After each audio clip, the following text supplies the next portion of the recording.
welcome back. You're watching WION World is One. This is World DNA, the show that gets you ahead of the rest. I'm Shivan Chandna. And I'm Hem Kaur Suraya, and on the show today, at the launch of the Victims of Terrorism Association Network, India's Deputy Permanent Representative to the UN called out Pakistan for sponsoring terrorism. India has called Pakistan a rogue state. This as India-Pakistan tensions remain high in the aftermath of the Pahalgam terror attack. We will be bringing you all the developments on the show today. Also on World DNA, a US Navy FA-18 Super Hornet fighter jet has been lost at sea after it fell overboard the USS Harry Truman aircraft carrier. Reports say the Truman had to make a hard turn to evade Houthi fire, resulting in the jet falling overboard. We'll bring you the latest on that front as well. Let's start with the headlines.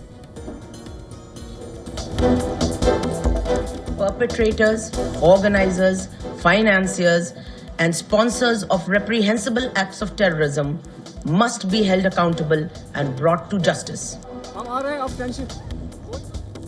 India calls out Pakistan for sponsoring terrorism at the United Nations amid mounting tensions between the neighboring countries in the wake of the Pahalgam terror attack.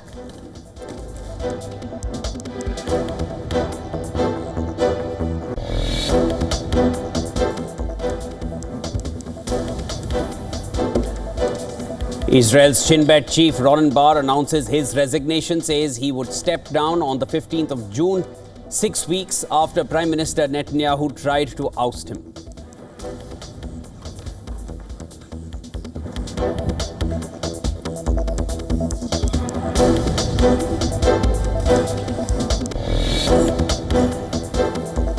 Amnesty International accuses Israel of committing a live-streamed genocide against Palestinians in Gaza, cites forced displacement of most of the population and deliberate creation of a humanitarian catastrophe.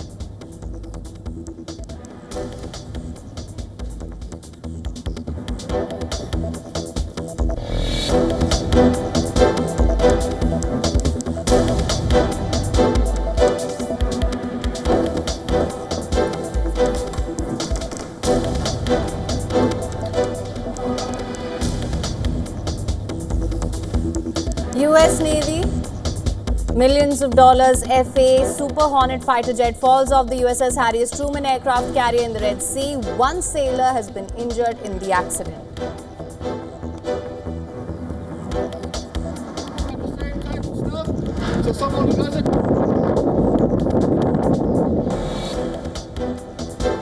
Vote count begins in Canada in snap elections being held to determine who will become the country's next Prime Minister as US President Donald Trump renews trade war and annexation threats.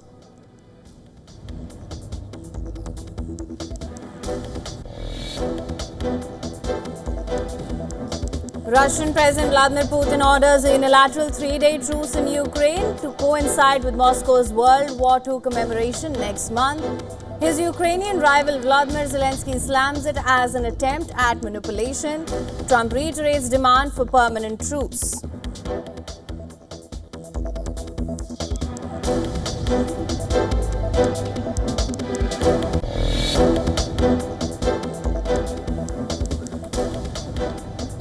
Spanish Prime Minister says no hypothesis ruled out for the cause of the widespread blackout across the peninsula. Portugal Prime Minister says cause probably in Spain.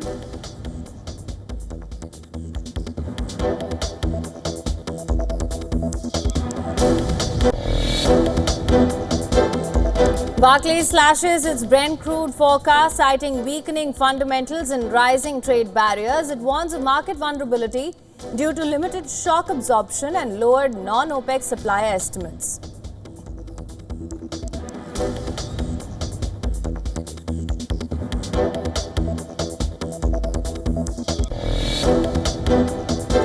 Fourteen-year-old Vaibhav Suryavanshi becomes the youngest centurion in men's T20 cricket. His blistering 38-ball ton powers Rajasthan Royals to a dominant 8-wicket win over Gujarat Titans in the IPL.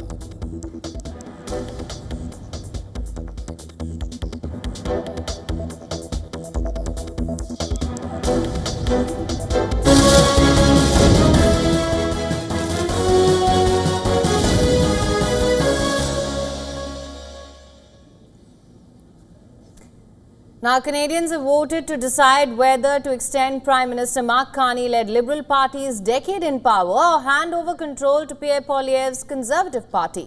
Now, the first polls have closed and initial trends will start coming in soon. Voting is yet to end in Ontario, Quebec and Alberta, following which the exit polls and initial results are likely to start coming in. Elections in Canada were announced that it expects to count the vast majority of ballots on election night itself. Pierre Poilievre's Conservatives were eyeing an election landslide earlier this year, but then trailed the Liberals in the days ahead of the voting. Polls have shown Prime Minister Mark Carney ahead of Poilievre and projected the Liberals to win a majority of seats in a 343-seat House of Commons. Earlier in the day, both candidates cast their votes in Ottawa. US President Donald Trump's tariffs and threats of annexing Canada have become the central issue in the elections. Trump inserted himself into the race early in the day with a social media post saying Canada would face zero tariffs if it becomes the cherished 51st state of the US. Poilievre hit back firmly and said President Trump, stay out of our election, quote unquote. Carney also weighed in saying this is Canada and we decide what happens here. Now, the Prime Minister is seeking a renewed mandate for Liberals in this election. Remember, Carney replaced Justin Trudeau, who was the focus of the opposition attacks about inflation, high immigration levels and a housing crisis. The 60-year-old ex-central banker had no prior political experience before running to become Liberal leader earlier this year. He has billed himself as someone who knows how to negotiate and how to manage a crisis. Trump's involvement has not only infuriated many Canadians, but also put Poilievre and the Conservative Party on the back foot. Let's take a look at issues that mattered most to the voters as they headed to polls. According to a recent poll conducted by a Canada-based research organization, cost of living tops the agenda for 72% of Canadians. And this is followed by US President's tariff onslaught on Canada, with 49% people listing it as one of their top three issues. Issues like healthcare, economy and housing affordability feature as most important issues for 39.32% and 30% respondents respectively.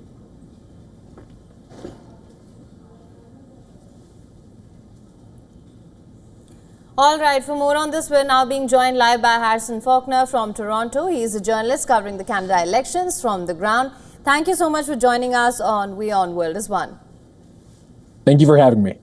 Now, of course, as Shivan just mentioned as well, housing crisis, inflation, tariff threats, these were some of the major issues. I want to understand by asking you, of course, you've been covering this on the ground.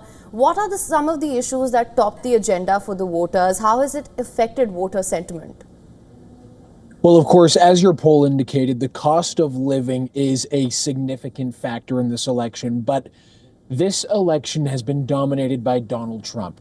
Donald Trump, upon winning the election, immediately began taunting Justin Trudeau, threatening tariffs on the country, eventually putting in several tariffs on this country, and continuing to insert himself in the election. This has driven Canadians to the polls. It is the ballot question in this election. And of course, that means Canadians, when they go to the ballot box, they're asking themselves this question: who is the best leader to handle Donald Trump in this moment? Who is the best leader to deal with the tariffs and the annexation threats? When you look at the way that the election plays out, and this is basically typical in most Canadian elections, you need to have voter efficiency. That means that your Atlantic Canada votes, your votes on the East Coast and in Ontario and Quebec, mean a lot more than the votes out west, the Conservative base. We're already getting results. Polls are now closed across the country, and we're starting to see some major trend lines in this vote. Two big things for your audience to pay attention to: the failure of the New Democratic Party led by Jagmeet Singh to pull in leftist voters, to pull in the left, which would split the vote for the Conservatives. The NDP are not showing up with the votes that they need. The Bloc Québécois in Quebec, the French separatist party in Quebec, they are also not performing to the levels they expected to perform. These are the kind of factors that are taking place in this election. And what we're now seeing is, as the polls indicated, a tight election that the Liberals are currently leading. Thanks, Harrison, for putting all of that in context for all of us. Also, I wanted to understand from you, there was a sudden turnaround for the Liberals after Trudeau exited. Mark Carney, who's a political newcomer, he came in, and Liberals who were once trailing in the ratings, and there has been a complete U-turn in that front. What is working for Mark Carney at this point? I think Mark Carney is a beneficiary of circumstances outside of his control. The way that Donald Trump has inserted himself into this election will always play into the hands of a liberal or someone on the left. When the election is about combating and confronting Donald Trump, Canadians who are of the liberal persuasion or who are centrist voters and swing voters, if that's their ballot question, are they really going to vote for a conservative, or are they going to vote for basically what they consider to be the opposite of Donald Trump? In this case, the most electable opposite to Donald Trump would be Mark Carney. So that really has benefited the Liberals in this case. It has totally swung their fortunes in this election. I also think that Pierre Poilievre, his campaign was dominated by the cost of living. It was dominated by challenging Justin Trudeau's carbon tax and Justin Trudeau personally. With Justin Trudeau out of the picture, the Liberals, the Conservatives, basically had to rewrite their campaign strategy. I think that came through to many Canadians, and that was where we saw some serious lag in their campaign and in their support in the polls leading up to election. Understood. Thanks so much, Harrison, for getting us all of that, all those details, and there will be lots more to track as the results start coming in further. That was Harrison Faulkner joining us from Toronto.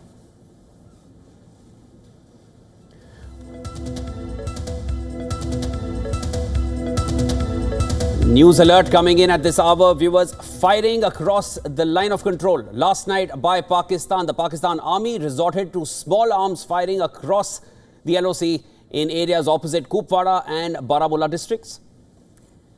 As well as the Aknoor sector here, Indian Army says that it responded in a measured and effective manner to the provocation. This is the news that we are getting at the moment. There was firing across LOC last night by Pakistan, which resorted to small arms firing across the line of control in areas opposite Kupwara, Baramulla districts, as well as the Aknoor sector. And this would make it the 5th consecutive night of LOC ceasefire violations. For more on this, we are being joined by WION special correspondent Idris Sloan over the phone line. Idris, again, we had this is a daily occurrence at this point. It's a 5th consecutive night. Give us more. Well, absolutely. This is the 5th night that Pakistan has resorted to unprovoked small arms firing across the line of control in areas in North Kashmir, in Kupwara and Baramulla district, as well in the Jammu division in Aknoor sector. It's become a daily thing. We've seen in the last 5 days that Pakistan has been, doing this unprovoked ceasefire violation, which has been retaliated by the Indian Army. But let me tell you, this also is an indication that they might actually be helping the terrorists to basically infiltrate into the Kashmir territory. We've seen in the past also, because the snow has started melting on the higher reaches, there are passes that open up during this time, and that is one of the reasons we've seen in the past also that they try to infiltrate these terrorists from across the border. But we also have to see it from the Pahalgam attack aftermath. After that, we've seen that the Indian Army posted on the line of control and international border, as well as the BSF, have been alerted, have been put on high alert. There have been attempts of infiltration. Just a few days ago, there was an infiltration attempt in which 2 terrorists were killed by security forces. Arms and ammunition was recovered from them. And at that point also, we saw that there were instances of the ceasefire violation. So it seems like a strategy of pushing in these terrorists into the Kashmir territory, as well as engaging with the Indian Army, which is already on high alert after the Pahalgam attack. We've also seen... Yes, I just wanted to come in there, as you mentioned, and this is not a new strategy that Pakistan is brewing at this point. Cover fire to get, to divert attention and then push in militants, push in terrorists from other parts. If that is what this is for, the Indian Army is already on its highest alert at this point. And not just the Army, it's all security forces across India. What is making Pakistan so brazen at this point when there is complete global outrage over what happened in Pahalgam? Shivan, that could be also one of the reasons, because we have to see that the Army, BSF and all these security forces have been alerted from the Indian side on the line of control. After the Pahalgam attack, we've seen from the other side also we are getting news that the Pakistani Army has also been alerted. The troops have been moved to the line of control. This could also be an indication that Pakistani Army basically resorting to this unprovoked small firearm because they want to also send a message that they are alert as well. But we'll have to wait and watch, because this is a general, we've seen in the spring season as well as in the autumn season. Both the seasons are very important with regard to the infiltration into the Kashmir territory, because that is the time when snow is melting, or if it happens in the autumn, that's the time when the snowfall starts occurring. So those are two important times when Pakistani Army gives the cover to these terror groups, to these group of militants who are trying to infiltrate into the Kashmir territory. It could be both at the moment. One, Pakistani Army showing that they are alert on the other side as well, because of the Indian Army being alert on this side, and also giving cover to the terrorists who are trying to infiltrate into Jammu and Kashmir. There was Idris Loan getting us the latest from Srinagar as we continue to track all the developments coming in from the Jammu and Kashmir sector, and of course the LOC, where ceasefire violations are happening on a daily basis since 5 consecutive nights now.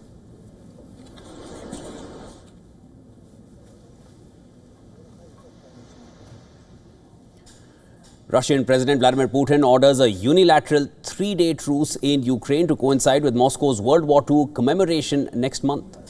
Now, before Putin made the announcement, U.S. Secretary of State Marco Rubio held new talks with his Russian counterpart Sergei Lavrov, having declared this will be a crucial week in a U.S. decision on whether to halt its peace efforts.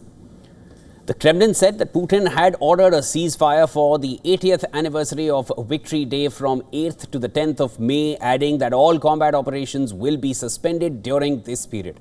Further, it said that the halt to fighting would be for humanitarian reasons as well as the anniversary, and that it expects Kiev to issue a similar order.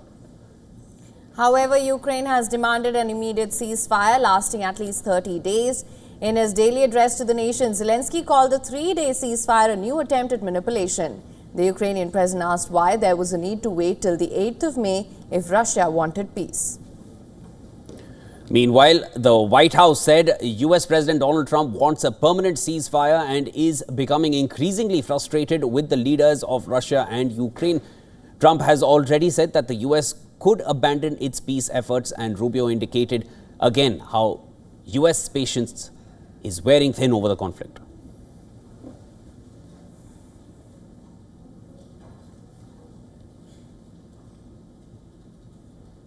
Now, the U.S. Navy lost an FA-18 Super Hornet jet after it fell overboard from the USS Harry S. Truman aircraft carrier. And this is a very concerning development, at least for the U.S. According to the U.S. Navy, the fighter jet was lost while it was being towed on board. While no personnel were lost, one sailor sustained minor injuries. Initial reports indicate that the aircraft carrier made a hard turn to evade Houthi fire, which contributed to the fighter jet falling overboard. Now, earlier, the Houthis had claimed to have launched a missile and a drone strike on the Harry S. Truman aircraft carrier stationed in the Red Sea. However, the U.S. Navy emphasized that the carrier and its air wing remain fully mission capable. Meanwhile, the United Nations has expressed deep alarm at the news of U.S. strikes at a migrant detention center in the Houthi stronghold of Sada. UN spokesperson Stefan Dujarric has urged all parties to protect civilians. According to the Houthi media, the strikes have killed at least 68 people at the migrant facility.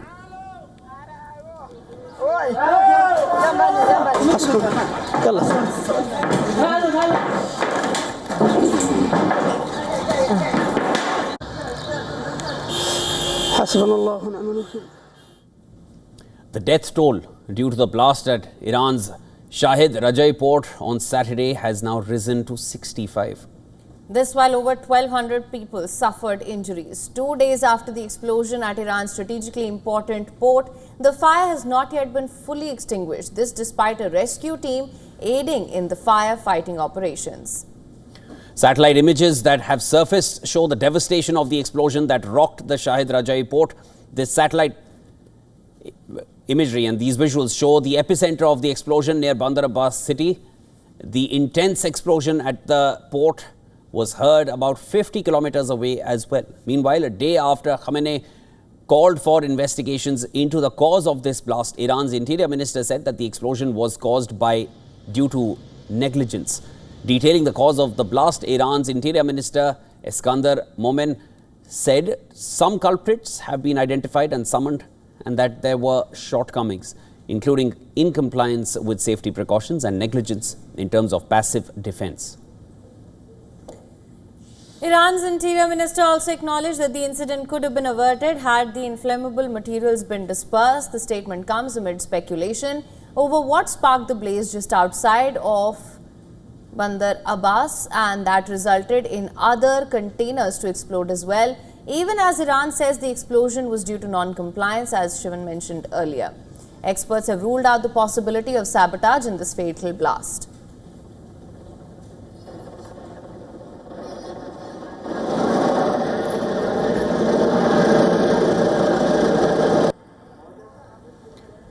The explosion occurred just as Iran and the US met in Oman on Saturday for the third round of negotiations. Iran and US have been having these negotiations over Tehran's rapidly advancing nuclear program, and both sides have said that the talks have been extremely positive. Located more than 1,000 kilometers south of Tehran near the Strait of Hormuz, the Shahid Rajai port is one of Iran's largest and most vital shipping hubs. It handles over 55% of the country's non-oil imports and exports and manages over 85% of Iran's container cargo.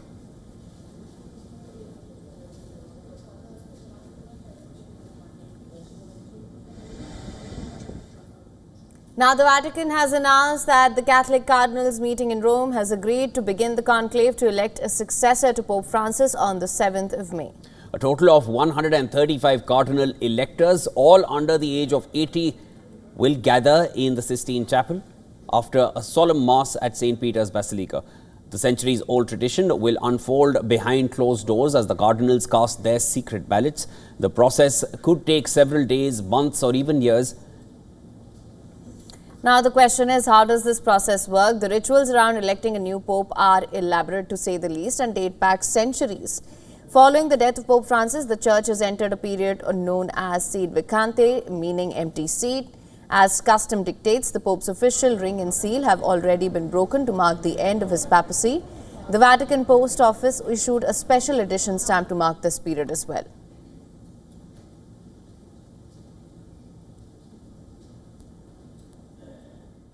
Sede vacante means there is no pope, and we're waiting for the new one.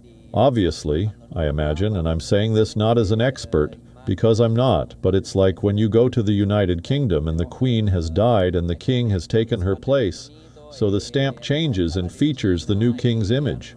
Here it's the same.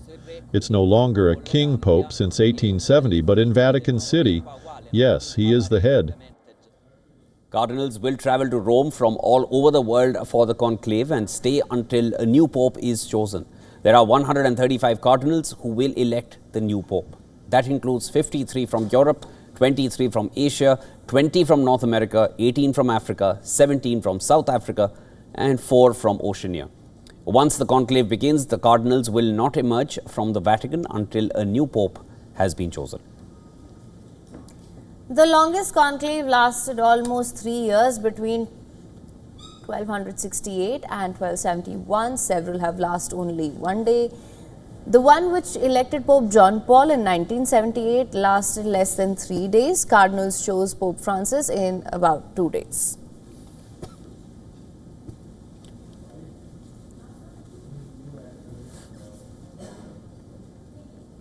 All right, and with that, it's time now for a short break, but don't go anywhere. Lots lined up for you on the other side as well. India has called Pakistan a rogue state for sponsoring terrorism at the United Nations.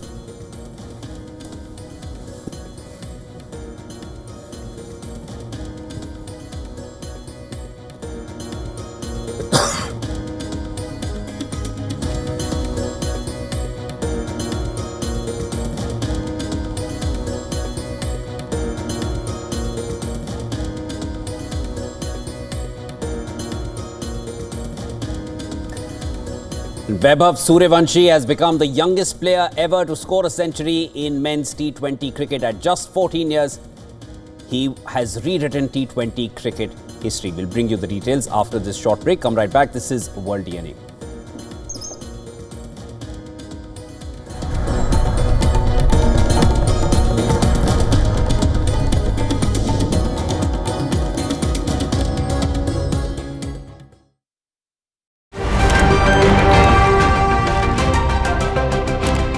Ready to dive into your daily dose of news?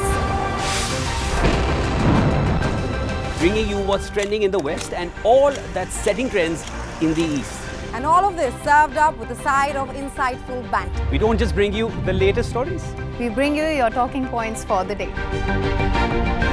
And while you do that, from the busy streets of New York, I will provide you with deeper insights on the developments through the course of the day in the U.S. The show that keeps you ahead of the global curve. A conversation you'd want to be a part of. A place where news becomes an engaging exchange. We bring you stories that impact your present. This is World DNA. Join the conversation.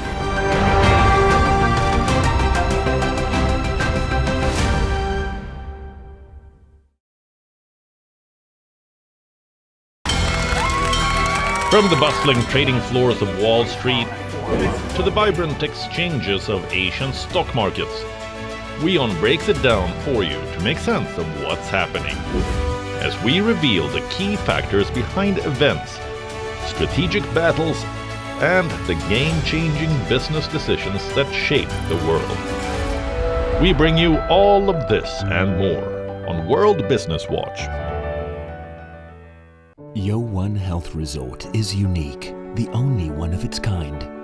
Experience the 4 paths of natural wellness: yoga, Ayurveda, acupuncture, and naturopathy. Each uniquely customized program improves the whole person to make every person whole. Come to WION Health Resort. Make your reservation at WION.com. The Earth is sending distress signals. Wildfires, droughts, and melting glaciers. Can we reverse the damage?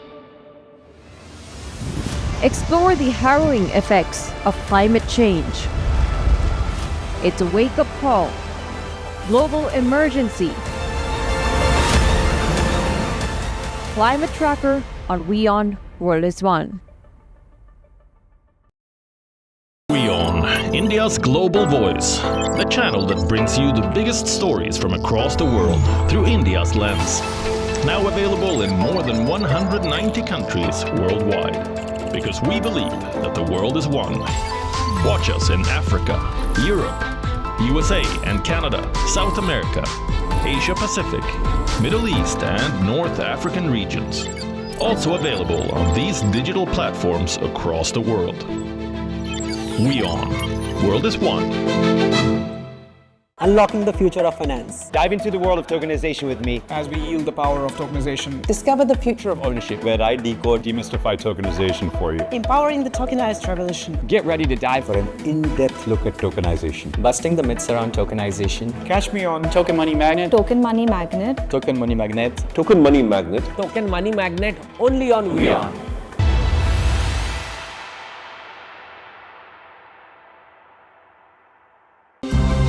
To bring the benefits of the Subhash Chandra Show to your educational institution, teachers and students, send an invitation to Juhi Jha at juhi@such.org.in.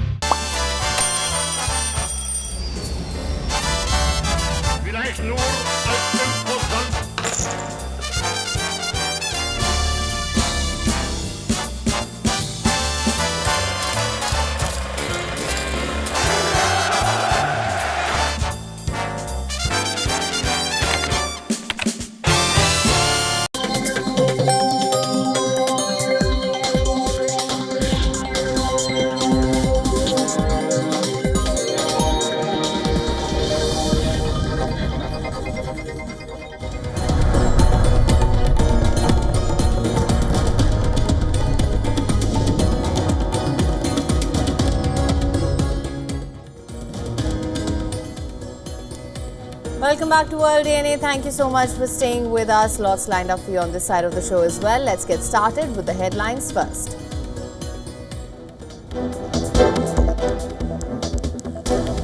Pakistan violates ceasefire across the line of control again in areas opposite Kupwara and Baramulla districts. Indian troops respond swiftly and effectively.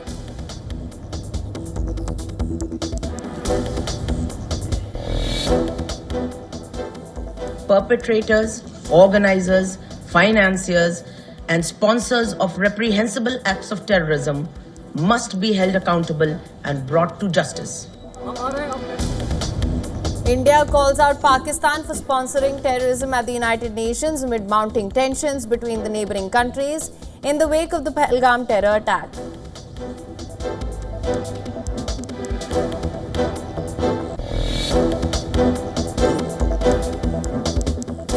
Reports say India is geotagging established patrolling points and other landmarks on the line of actual control in eastern Ladakh to aid easier identification and demarcation of its boundary with China.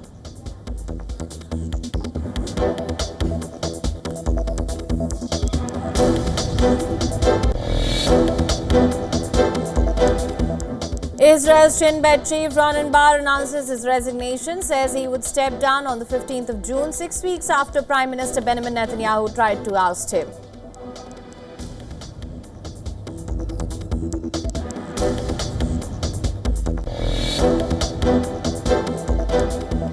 US Navy's $60 million FA Super Hornet fighter jet falls off the USS Harry S. Truman aircraft carrier into the Red Sea. One sailor injured in the accident.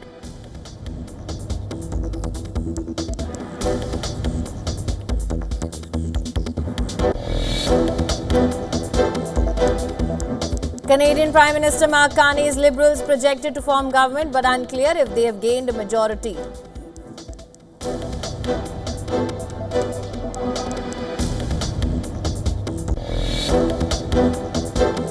Russian President Vladimir Putin orders a unilateral 3-day truce in Ukraine to coincide with Moscow's World War II commemoration next month. His Ukrainian rival, Volodymyr Zelensky, slams it as an attempt at manipulation. Trump reiterates demand for permanent truce.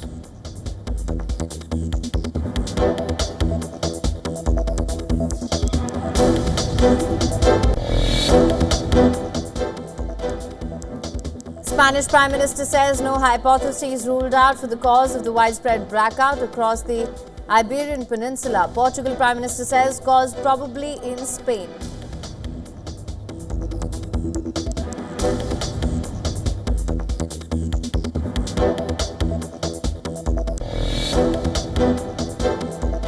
Mexico criticizes a U.S. threat to restrict live cattle imports amid a dispute over pest control. The U.S. Agriculture Secretary warns of action if Mexico doesn't fully support efforts against a screwworm fly outbreak.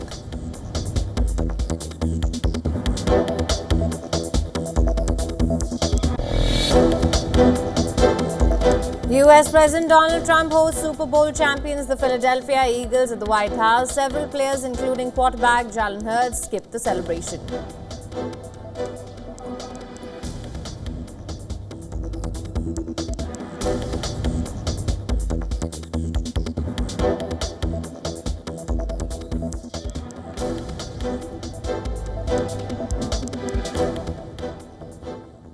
India has called Pakistan a rogue state, exposing Islamabad for its role in supporting terrorism. In a hard-hitting statement, India's Deputy Permanent Representative to the UN called out Pakistan for sponsoring terrorism at the launch of the Victims of Terror Association network. Indian envoy Yojana Patel pointed to Pakistani Defence Minister Khwaja Asif's recent admission that his country has been supporting and funding terrorism for the last 3 decades, a revelation that she said surprised no one. The whole world has heard Pakistan's Defence Minister Khwaja Asif admitting and confessing Pakistan's history of supporting, training and funding terrorist organizations in a recent television interview. This open confession surprises no one and exposes Pakistan as a rogue state fueling global terrorism and destabilizing the region. The world can no longer turn a blind eye. The envoy in India's right of reply rejected allegations made by Pakistan as baseless. She underscored India's long-standing struggle against cross-border terrorism, beginning a statement by recalling the terror attack in Pahalgam and demanded that perpetrators and financiers of the terror attack that killed 26 civilians must be held accountable. As the UN Security Council in its statement has said, perpetrators, organizers, financiers and sponsors of reprehensible acts of terrorism must be held accountable and brought to justice. Acts of terrorism are criminal and unjustifiable, regardless of their motivation, wherever, whenever, and by whomever committed. We reiterate that terrorism in all its forms must be condemned unequivocally. Now, this as Pakistan continues to provoke India at the line of control in Jammu and Kashmir. In yet another violation of the ceasefire, the Pakistani troops resorted to overnight cross-border firing in Kupwara and Baramulla districts as well as in Akhnur sector. Indian Army said it responded in a measured and effective manner to the provocation by the Pakistani troops. Meanwhile, Pakistan's Deputy Prime Minister and Foreign Minister Ishaq Dar chaired a high-level meeting on the Indus Waters Treaty in the light of India's move to hold the treaty in abeyance following the terror attack in Pahalgam. He said the waters of Indus River remain a lifeline for 240 million Pakistani people, that Islamabad will take all appropriate steps to safeguard its due share of water guaranteed by the treaty. Pakistan's Deputy Prime Minister also held a telephone conversation with Qatari Prime Minister and Foreign Minister Sheikh Mohammed bin Abdul Rahman Al Thani. He apprised the Qatari Prime Minister of the decisions taken by Pakistan's National Security Committee in response to recent diplomatic measures taken by India. Al Thani stressed the value of dialogue and diplomacy in resolving disputes between states. Turkey President Recep Tayyip Erdogan has called for a de-escalation between Pakistan and India after the two countries exchanged small arms fire in the aftermath of the deadly attack on tourists in Kashmir. Last week, Pakistani Prime Minister Shehbaz Sharif met with Erdogan in Ankara. We always underline that we do not want any conflict in our region and beyond. We wish for an immediate de-escalation of the tension between Pakistan and India before evolving into worse. Our foreign ministry and other units are monitoring the situation. Meanwhile, Turkey has rejected sending arms and ammunition to Pakistan. Turkish Defense Ministry clarified that a cargo plane from Turkey had landed in Pakistan for refueling purposes, following which the plane continued on its route. And this is after the arrival of a Turkish C-130B military transport aircraft in Pakistan triggered speculations that Ankara had made an urgent arms delivery to Pakistan.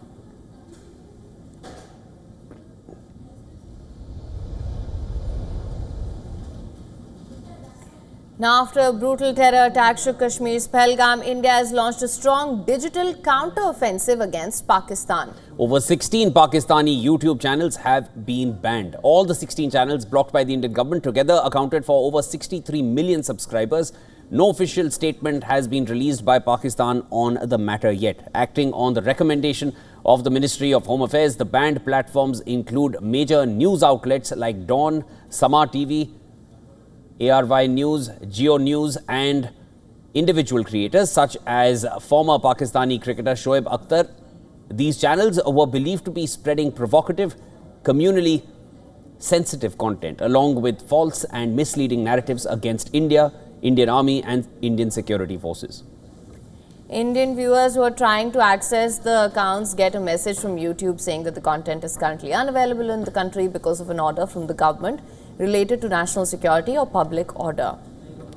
The move came as the Indian Army ramped up search operations in the valley, responding to one of the most severe attacks since Pulwama in 2019, with the Indian Army also heightening its vigilance along the border. Troops engaged in cross-LOC firefights with Pakistani forces for the fourth consecutive day.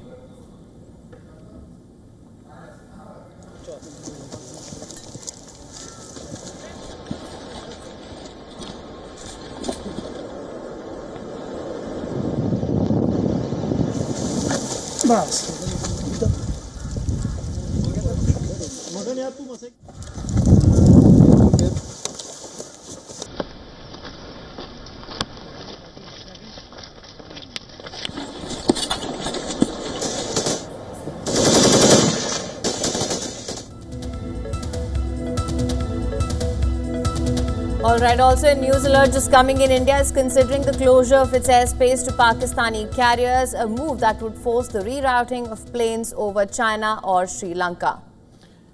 And this rerouting would take place over China and Sri Lanka to reach Southeast Asian destinations such as Kuala Lumpur.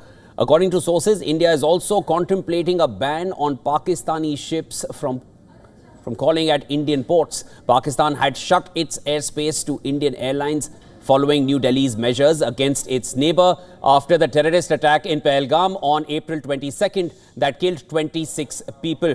Once again, I repeat, India is considering the closure of its airspace to Pakistani carriers, a move that would force the rerouting of planes over China or Sri Lanka to reach Southeast Asian destinations such as Kuala Lumpur. As per sources, India is also contemplating a ban on Pakistani ships from calling at Indian ports.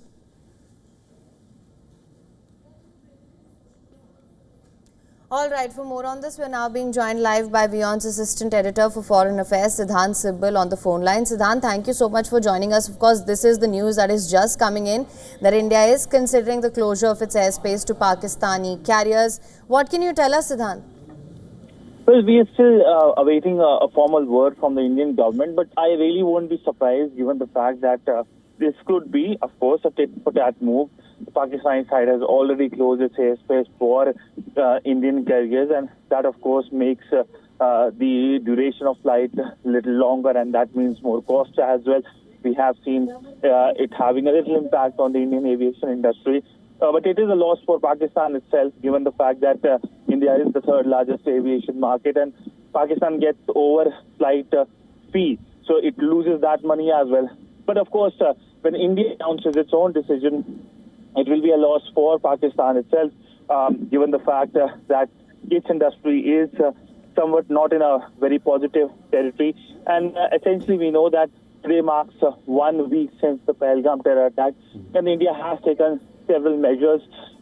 India is expected to take several measures, and this is something that could be part of one of the measures that India is mulling. We know several rounds of meetings have been happening in New Delhi yesterday. The Indian Defence Minister NSA met the Indian Prime Minister Narendra Modi. We know India also announced yesterday the banning of several Pakistani YouTube channels which were spreading misinformation and propaganda. So we could expect more decisions coming later today. Thanks, Siddhant, for getting us the latest. Siddhant Sibal, our Assistant Editor for Foreign Affairs, getting us the latest on that. Just to repeat to our viewers, India is considering the closure of its airspace to Pakistani carriers.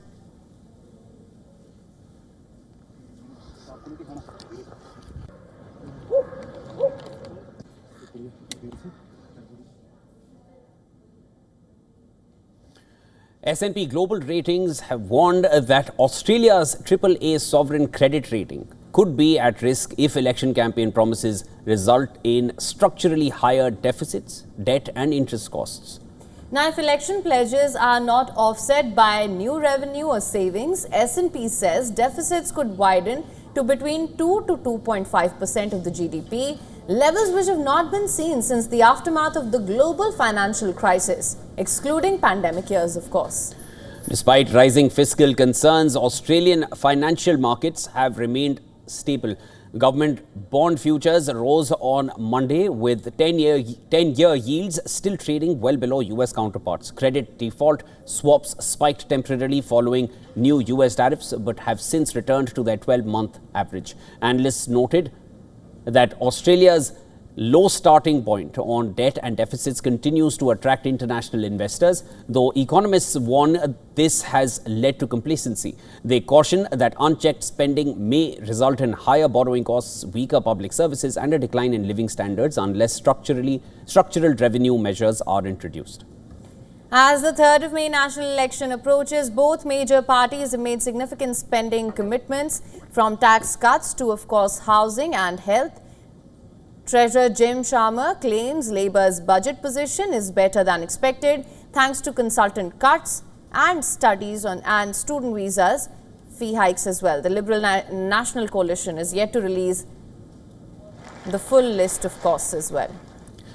Meanwhile, the Reserve Bank is closely monitoring inflation risks and the global impact of US tariffs. The RBA is expected to cut the cash rate to 3.85% at its May 1920 meeting, with money markets pricing a further fall below 3% by year end.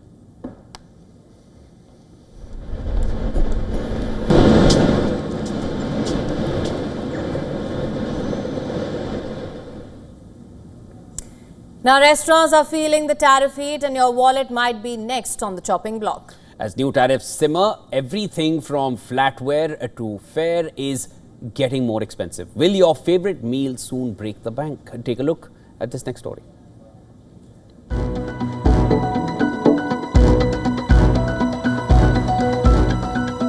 Americans love to eat out. Whether it's grabbing tacos on a Tuesday or indulging in a date night at a steakhouse, dining out is a cherished ritual. But with trade tensions thawing on the grill, that favorite dish might soon come with a side of sticker shock. As the US imposes tariffs on imports, restaurants are caught in a stew of rising costs. From imported kitchen gear to key grocery ingredients, prices are cooking on all burners. These cost increases aren't just hitting restaurants, but are bubbling up onto menus and into consumer budgets. Smaller restaurants may find themselves in hot water. Without the bulk buying muscle of national chains, many independents will feel the pinch more acutely, struggling to absorb cost hikes or find substitute suppliers. Experts say, if restaurateurs can't confidently plan around tariff uncertainty, expansion plans may get left on the back burner. Consumers who are already sensitive to price hikes after years of inflation may begin skipping that extra appetizer or dessert.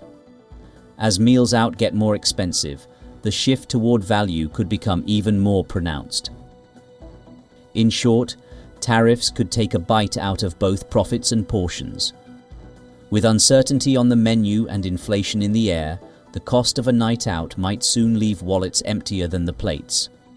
Bureau Report, WION, World is One.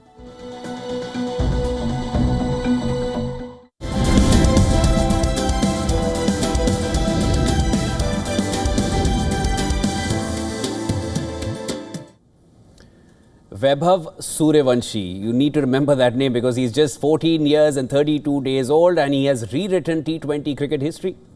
Vaibhav has become the youngest player ever to score a century in men's T20 cricket. He had already sent a warning shot to the world when he launched the very first ball he faced in the IPL into the stands. And now, in just his third match in one of the biggest T20 leagues on the planet, Vaibhav has done the unthinkable. A century of pure brilliance and a record-breaking one at that.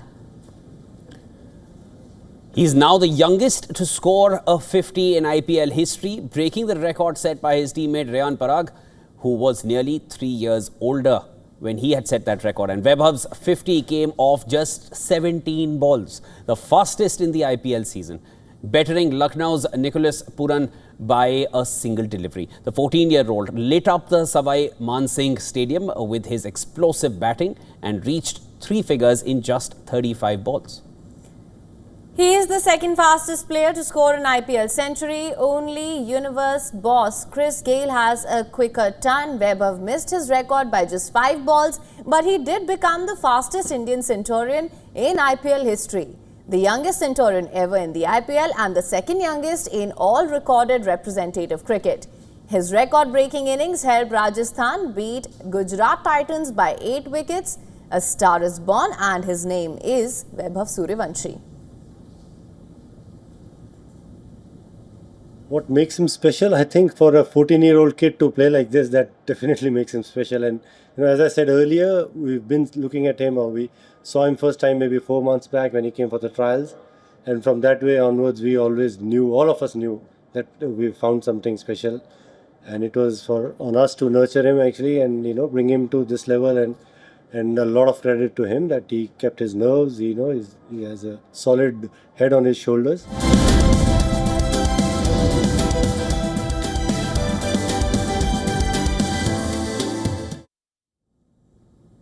Now, designer handbags, a staple for fashion lovers, come in all shapes and sizes, of course. But the lovers of iconic French fashion house Louis Vuitton swear by a few timeless pieces. Louis Vuitton Speedy was originally launched in 1930 as the Express, one of the most popular handbags from the French fashion house. Speedy is sold as a lightweight and easy to manage option for those who are always on the go. Not many know, but the bag takes inspiration from Audrey Hepburn, who requested that it should be designed in a miniaturized version so she could use it for everyday purposes as well. The Speedy is priced between $1,900 and $4,350. Yet another popular handbag from LV is the classic Arma handbag. It is named after the Arma Bridge in Paris. One look at its design and you'd know why the structured bag has that name. The bag can set you back about $1,900 to about $7,550. Never full, as the name suggests, is never actually full. It's a spacious handbag that can carry all your essentials and then some more. While the rounded edges give the look an edge, the smooth material makes it a durable buy. The bag was introduced in 2007, but within a short span of time, the LV tote has become a fashion favorite. However, it does come at a hefty price, ranging from $2,130 to over $3,000.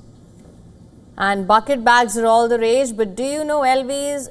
No, it was the first record bucket bag in fashion history. The bag was designed in 1932 to transport champagne and wine. But over the years, it has evolved to be a chic and expensive addition to a bag lover's collection. Its cost ranges between $1,700 to $3,600.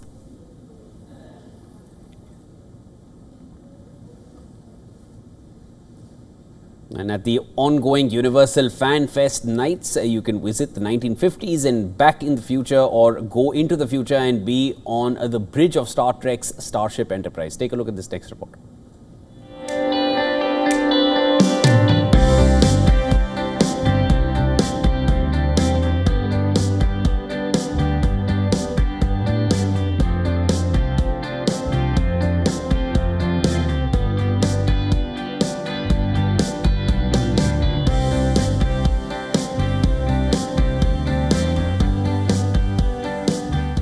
You can't get better than Back to the Future, Destination Hill Valley, where we're bringing our guests to the place where it was actually shot 40 years ago.